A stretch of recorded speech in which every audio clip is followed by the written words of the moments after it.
डभोई के लकुलिश सनातन हिंदू गुरुकुल पर डभोई के विधायक शैलेश मेहता की विशेष मौजूदगी में विजयादशमी पर्व के मद्देनजर शस्त्र पूजन का कार्यक्रम आयोजित करवाया गया।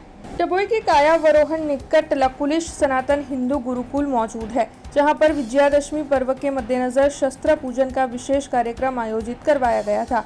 इस दौरान डभोई के विधायक शैलेश मेहता की विशेश मौजूदगी दर्ज की गई थी। तो वहीं कार्यक्रम में गुजरात समेत भारत के विभिन्न राज्यों में से भी लोग शामिल हुए थे। तब आपको बता दें कि शस्त्र पूजन के कार्यक्रम में पंचमहाल वडोदरा और बोडेली के क्षत्रिय समाज की ओर से तलवार समेत के शस्त्र भेंट दिए गए थे। तो वहीं इस कार्यक्रम के तहत डभोई के विधायक शैलेश मेहता की ओर से गुरुकुल के विकास के लिए 50 लाख रुपए और साथ ही सोलर प्लांट के लिए 10 लाख रुपए सरकार की ओर से जो वितरित किए गए हैं उनकी घोषणा की गई थी। तब आपको ये जानकारी भी दे दें कि इस कार्यक्रम में विश्व हिंदू परिषद, आरएसएस समेत विभिन्न हिंदू संगठनों के लोग बड़ी तादाद में मौजूद रहे थे। इसी के साथ इस कार्यक्रम में विधायक शैलेश मेहता के हाथों घुड़सवारी प्रशिक्षण को शुरू करवाया गया था। वडोदरा जिल्ला में डभोई तालुका में आवेल कायावरण खाते प्रीतमपुरा में प्रीतम मुनिजी आश्रम में लकुलेश धाम खाते आज दशेरा निमित्ते शास्त्रों पूजन और शस्त्रों निदर्शन कार्यक्रम अहींया राखवामां आव्यो हतो। प्रीतम मुनि द्वारा कहेवामां आव्युं छे कि आगामी 2036 ની ઓલિમ્પિકમાં અહીંયાના વિદ્યાર્થીઓ ભાગ લે એટલા માટે શૂટિંગ રેન્જનું આયોજન કરવામાં આવ્યું છે, એટલે કે ફાયરિંગમાં વિદ્યાર્થીઓ તૈયાર કરવા અશ્વસવારી એટલે ઘોડેસવારીનું પણ અહીંયા આગળ શિક્ષણ આપવામાં આવશે। બાલક ફેંક, તલવારબાજી,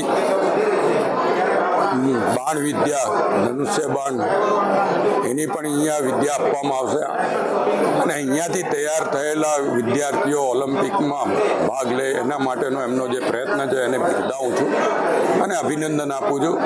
સાથે સાથે જ આ સંસ્થાના વિકાસ માટે યાત્રાધામ વિકાસ બોર્ડ દ્વારા 50 લાખ જેવી માતબર રકમનું આયોજન કરવામાં આવ્યું છે અને આ સંસ્થાના સોલાર સિસ્ટમ માટે બીજા 10 લાખનું પણ અનુદાનની જાહેરાત કરવામાં આવી છે। એમ કરીને 50 લાખ રૂપિયા આ સંસ્થાને સરકાર દ્વારા મળશે અને સંસ્થાના વિકાસ માટે જે કંઈ ફાળો આપવાનો હશે એમાં ધારાસભ્ય તરીકે અમે અમારો સહયોગ આપીશું। સરકારમાંથી પણ જે સહયોગ જોઈશે એ અપાવીશું। આભાર। આજે गुजरात राज्यना वडोदरा जिल्लाना डभोई तालुकाना कायावरण गामे हिंदू गुरुकुल लकुलिश सनातन संस्कृति विद्यापीठ में पुरातन शस्त्र विद्या थी बधा लाभान्वित थाय तेना प्रत्येनो जे श्रेष्ठ आदरभाव है, गौरव है ते वधे अने ते शस्त्र कला शीखे। तेनी अंतर्गत अहींया तलवार, भाला, बंदूक अने घोड़ेसवारी, फरसू इत्यादिनुं निदर्शन करवामां आव्युं। अहींया आयोजन है कि 2036 में ओलम्पिक शक्यता है कि गुजरातना अमदावादमां पण तेनुं आयोजन थाय, तो अत्यारथी तेनी तैयारी करवामां आवे। आ शस्त्र विद्यानुं प्रशिक्षण ये स्वरक्षा साथे समाजनी रक्षा, राष्ट्रनी रक्षा अने धर्मनी रक्षा माटे छे। આપણે વર્તમાનમાં રમતોત્સવની અંદર પણ જેમ કે ઘોડેસવારી, તલવારબાજી, ભાલા ફેંક ઇત્યાદિ દ્વારા આપણે શસ્ત્રોનો ઉપયોગ કરતા હોઈએ છીએ। અહીંયા શસ્ત્ર પ્રશિક્ષણનો મુખ્ય ઉદ્દેશ છે કે આપણી રમતગમતોમાં જે શસ્ત્રો દ્વારા અને જેમ કે ઘોડેસવારી, તલવારબાજી ઇત્યાદિ દ્વારા, ભાલા ફેંક દ્વારા બાળકોને રાષ્ટ્રીય લેવલ સુધી લઈ જવા અને અહીંયા આજે ગુજરાતના અલગ અલગ પ્રાંતના તેમજ ભારતના અલગ અલગ રાજ્યોના આત્મીયજનો અહીં આવ્યા અને ઉત્તમ રીતે शस्त्रकला निदर्शन निहाड़ी और शस्त्र विद्या सीखवा माटे और ओलंपिक में भाग लेवा माटेनी प्रिपेरिंग माटे प्रोत्साहित थया।